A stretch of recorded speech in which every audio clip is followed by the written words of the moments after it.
Okay, so now we're going to go into Unit 6, Pro Tips. And honestly, there's just a few things that we wanted to share here for now, but I know they're good. They're good. They're real good. You want to know these things. But we will have more to come in the future. So for now, let's go ahead and get started with a screen share. Get our do's and don'ts list up first. Right, there we go. Okay. So first slide, what not to post and what to post. You guys, this is no joke, especially on that not to post list. First thing is pictures of the bottle. You got to remember, we're trying to get people interested. We're not trying to divulge everything to them. So don't post pictures of the bottle. Next thing is trademark names like LifeVantage and Protandim. Again, you're luring them to you to give them information. You don't want to give them the tools they need to go out and search it themselves. You're no longer in control when you do that. The third one is important, you guys. This is just a no in general. Disease, symptom, and treatment claims, we can actually get ourselves in a lot of trouble with that.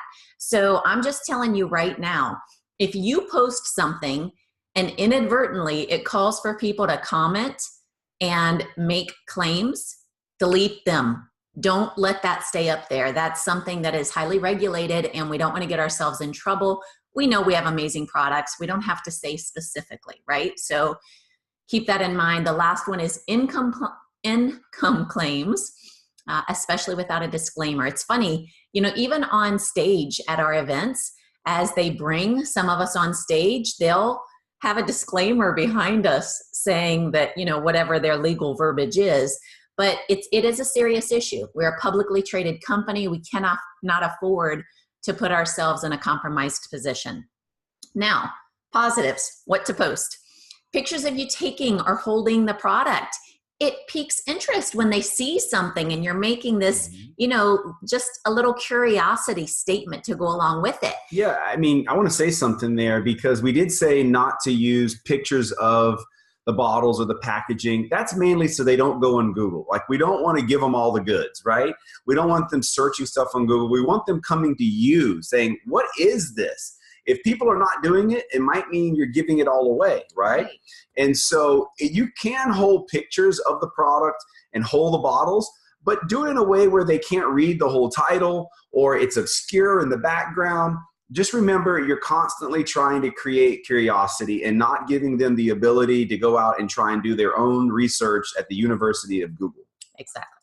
Okay, so under pique interest, there's a couple little ideas of ways that you can pique interest with verbiage that doesn't divulge what it is exactly that you're talking about. So a few different ideas there. Testimonies of pain, sleep, energy, weight loss, mood, before and after pictures. Those are things that you can post without it being a, I guess, red flag for being something that's not in compliance. So, but that's about it.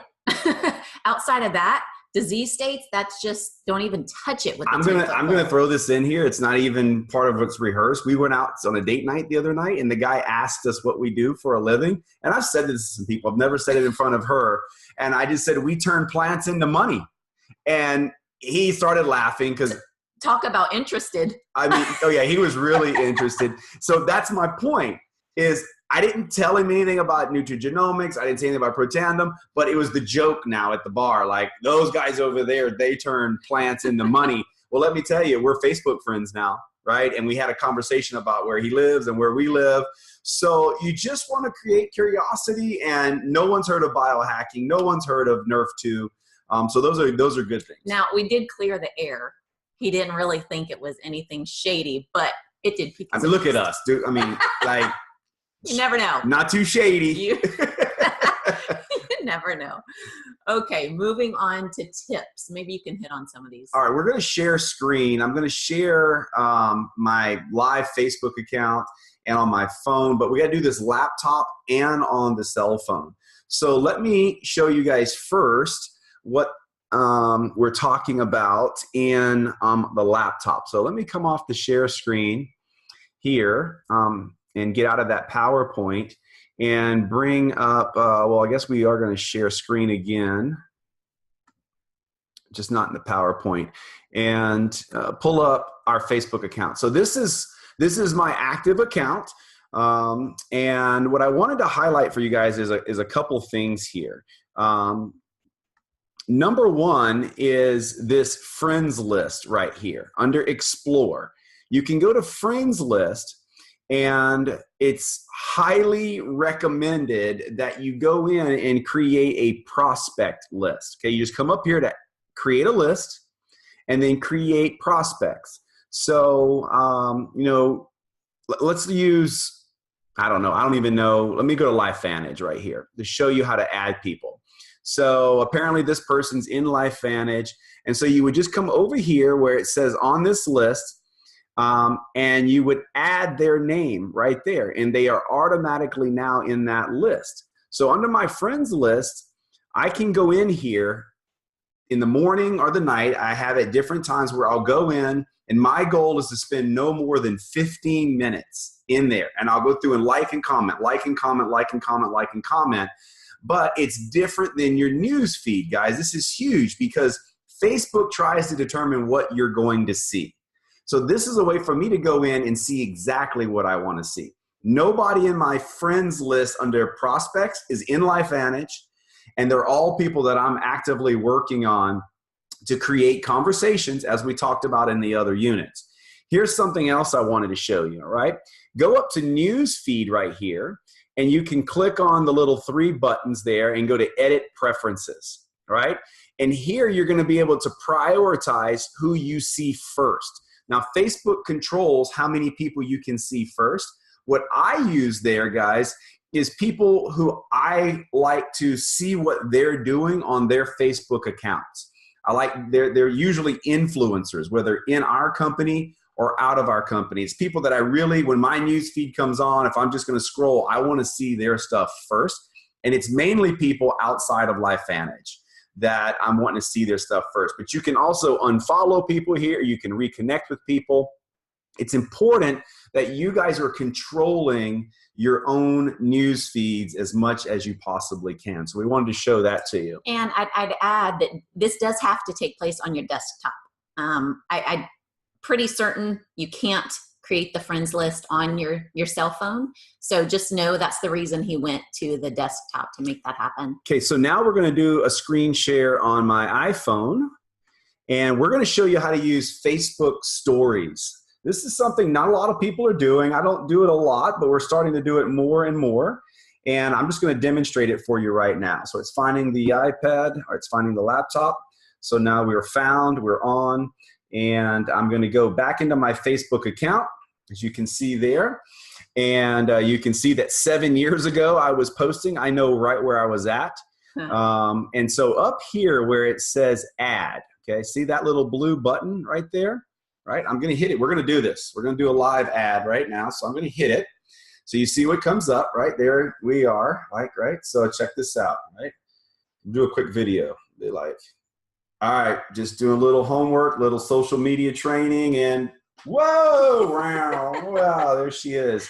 Now that is live. Like that just went onto my story, guys. So that is where on Facebook Live, not live, but the stories, that's where you want to put your silly posts, just the stuff that really, whether you're on your way to the gym or work, if the kids do something silly, it's the stuff that you don't want to clog your Facebook feed up with, your wall, I should say.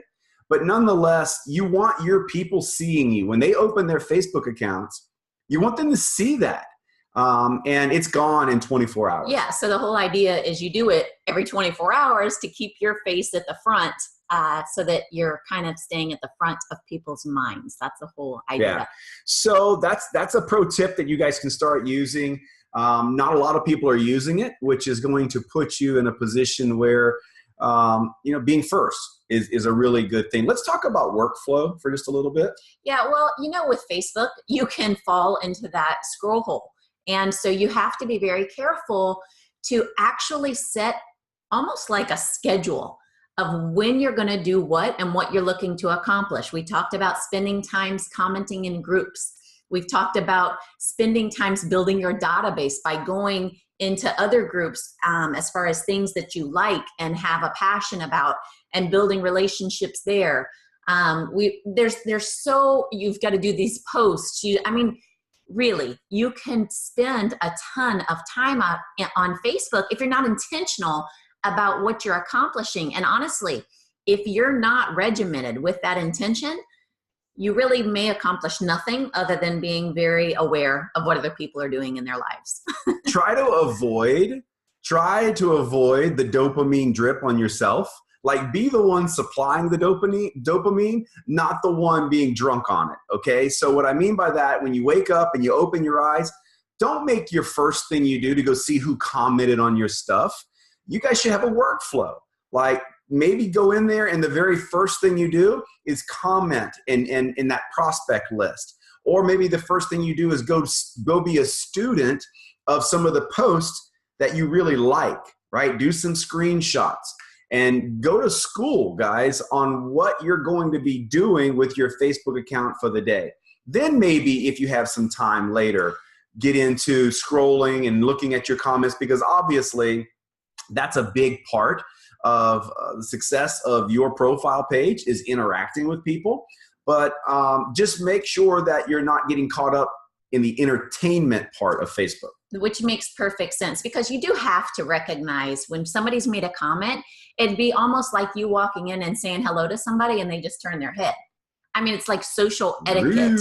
Rude. So if somebody's made a comment, acknowledge it. If it's just a like or if it's a comment back, whatever, you have to acknowledge it just for etiquette reasons. So let's talk about ethics and how you can use Facebook Messenger as a way in the groups to create a code of ethics. I think it's a fantastic idea that you on a regular basis remind, because if you're going to have these groups and you're kind of managing the groups, it's a good idea that you remind the groups of what we're all about from a team standpoint, and be the captain of the ship. Like, you are the captain of your ship. You are the CEO of your business. So take control of that. But at the same time, if you see something going on that shouldn't be going on, make sure that you're reminding people of what we stand for. Now, I didn't say go boss people around. I just said, hey, this is what we stand for, right? And so make it a habit. I'm going to be doing this more of just reminding people, not singling anybody out, but just reminding people, this is what we stand for. This is what we want in these groups. We're not about drama. We're about, like, focus on the dreams, not the drama, right? You're going to get what you focus on, that type stuff. Just some reminders that we're not here for drama. I have talked a long time about paddles in the water. The more paddles in the water, the faster you win. Drama takes paddles out of the water. Okay, and if we're going to have all these groups, there's always a chance for drama, especially when there's cross lines in the same group. Yeah, especially if there's a little bit of a competition going on. You know, if you've got people all working towards the same rank, or you've got people working towards, maybe you've put out a little incentive and they're all working towards it. And you want it to be an encouraging type of a competition, not a, a downer. A downer. Yeah. So, kind of putting out what the expectations are at the beginning of the month. This is who we are. This is what we represent. We're a team. All of those things are going to help. So last thing we want to give you some pro tips on is equipment and how that might be a benefit to you. So a few things, tripods. All right. First of all, we get just about everything from Amazon. All right. Just about everything comes from there. Some stuff I've got from Best Buy, like this little guy I got from Best Buy. All right. What's cool about it is you can twist it. It can torts. It can, do all these funny shapes, right? So you can mount it just about anywhere. And you want to make sure that it will mount a cell phone of your size, right? Adjustable. This is just a bigger version of the same thing, right? So that we can have a little bit higher platform.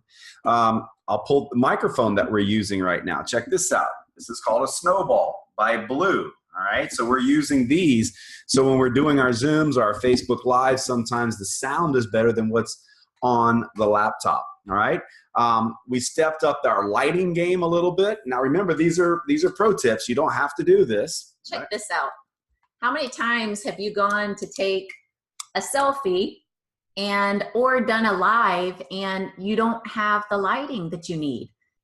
Isn't that cool? There you go. Just clips on right off Amazon, right? Or you can step it up to something like that, right? On a tripod with the camera. Hold your cell phone right there. right? I think we got this for $80 or something like that. You can spend more money if you like. We've got some backdrops that we've purchased. But the best thing I'll tell you is these little guys. $13, $20, $30. These things are huge for Facebook Live because no one wants to watch a shaky camera and all that stuff going on. So we've got some other lapel mics. Just don't go crazy. Listen, don't go buy all that stuff before you start doing Facebook Live. Start doing lives. Just start doing them and then go buy that stuff. All right. Literally, I did a Facebook Live yesterday with books propped up. Literally, like I got a stack of John Maxwell books right here, and literally I stacked them up and I put my phone there. So you can be creative that way. This laptop that we're recording off right now is on a plastic box. So keeping it real. Be creative with what you guys are doing. And we thank you guys for jumping in here with us on these pro tips. We're going to be continuing to update this as we learn more because we are constantly engaged in social media learning. And, hey, that's part of what we do, right? Growing together. So you guys, thanks for jumping on. We'll see you soon. Take care.